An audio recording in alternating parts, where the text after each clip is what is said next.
Welcome back to Revision with Miss Sweet.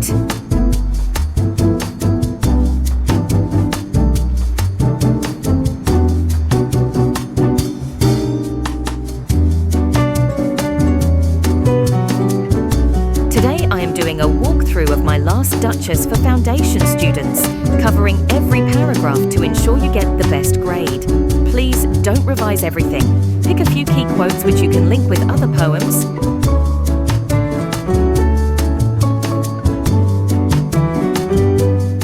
What happens in My Last Duchess?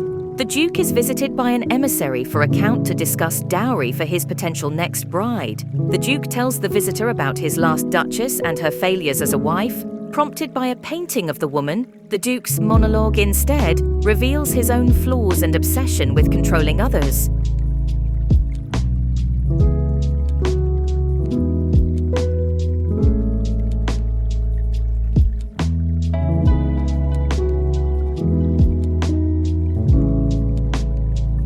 Here, we have some key vocab used throughout the poem. Browning is our poet.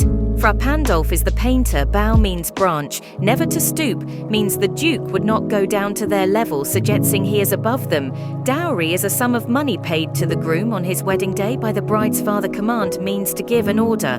900-year-old name suggests the Duke's family name, and wealth is very important. Neptune is the Roman god of the sea, and officious means powerful or an important figure.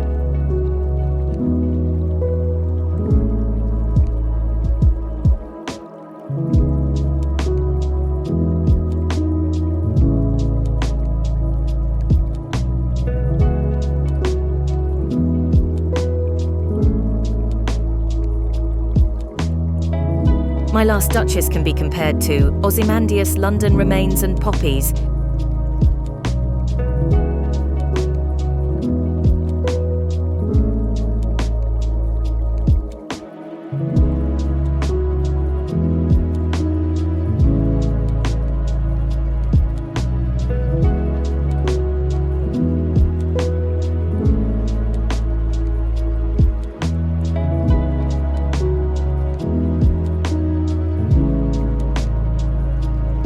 Line 1-4. My is a possessive determiner.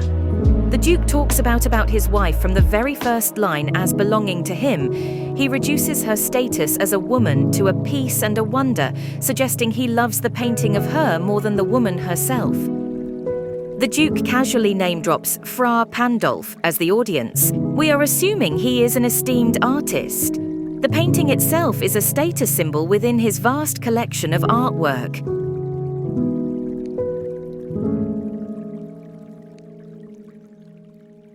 Browning has chosen to construct his poem as a monologue. When it is read aloud, it does not appear to rhyme due to the many enjambed lines. The use of caesura creates natural pauses, as one would expect in a conversation.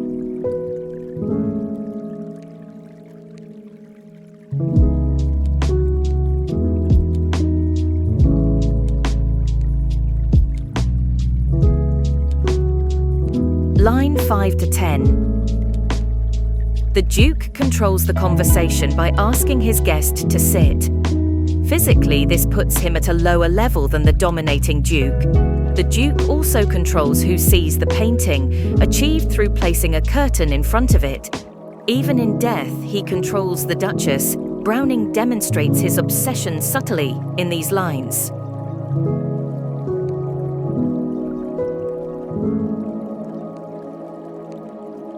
Line 11-15. Browning demonstrates the Duke's control of the conversation.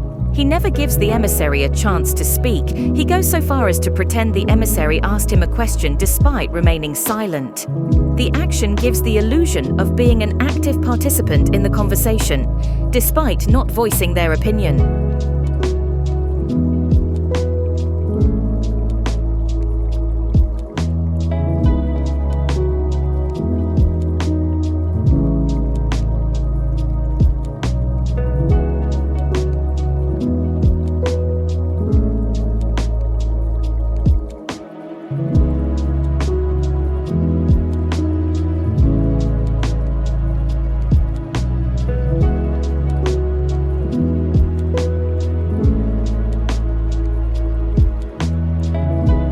16 to 25.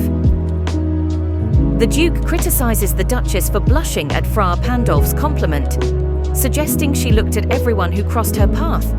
The repetition and emphasis of too in too soon made glad and too easily impressed suggests the Duke was disgusted by her behavior, believing she was beneath him in her actions. The Duchess's appreciation and admiration later becomes the reason for her demise. Browning highlights the contrast between the Duke's possessiveness and the Duchess's openness and innocence.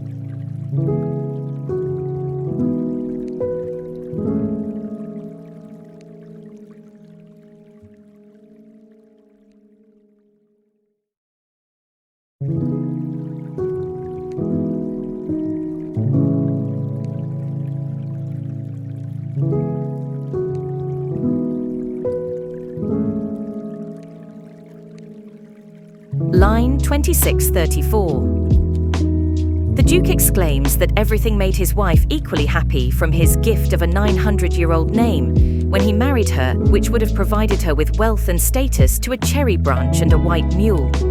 He also tells the emissary of how she thanked men, but the Duke would not elaborate further, suggesting she was promiscuous by leaving it there. It could also illustrate how the Duke was possessive, and she simply thanked men and nothing more. The Duke becomes more sinister, suggesting she would not value his status. Line 35 to 43. The Duke starts by exclaiming he has no skill in speech, which is clearly not the case from his lengthy monologue. He imagines a hypothetical situation where he would confront the Duchess and criticize her for bringing shame from being too easily impressed and degrading herself. However, he said to the emissary that the act of confronting her himself would be degrading and beneath him. The Duke rhetorically argues that who would actually lower themselves to this behavior, suggesting that perhaps he is deluded and believes he has done nothing. Perhaps his behavior is a product of 900 years of his family, believing they are above all others. The Duke mentioning his lack of skill in speech and how shall I say, or somehow I know not how, are not genuine hesitations, because the Duke clearly has a skill in speech from the cleverly crafted rhymes and rhetorical questions throughout. The improvised nature of the monologue, with its self-interruptions and hesitations, caesuras, are likely an act. The Duke is so committed to controlling others and their perceptions, it seems as though he has rehearsed this speech even down to his inflicted hesitations.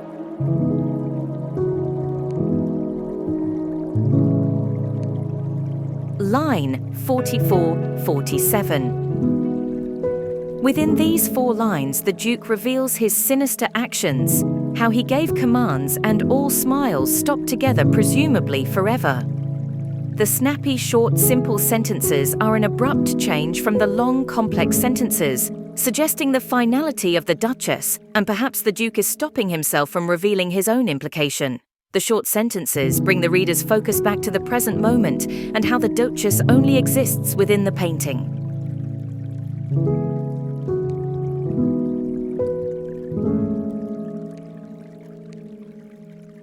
Line 48-53. The Duke notes how the emissary's master, the Count, is known for his generosity. However, the Duke then mentions how the Count's fine daughter, not the dowry, is his primary objective. The sudden switch between his wife's death to the mention of a dowry demonstrates how the Duke is motivated solely by money. It also appears as a subtle threat. The new bride does not behave herself, then she will end up as a painting too.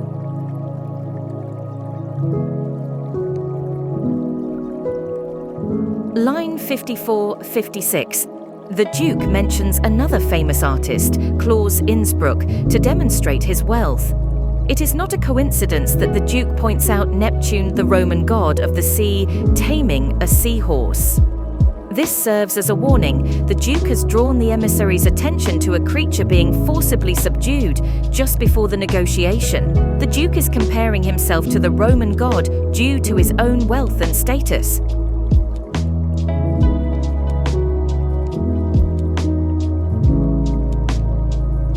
Once again, thank you so much for watching. Don't forget to like and subscribe.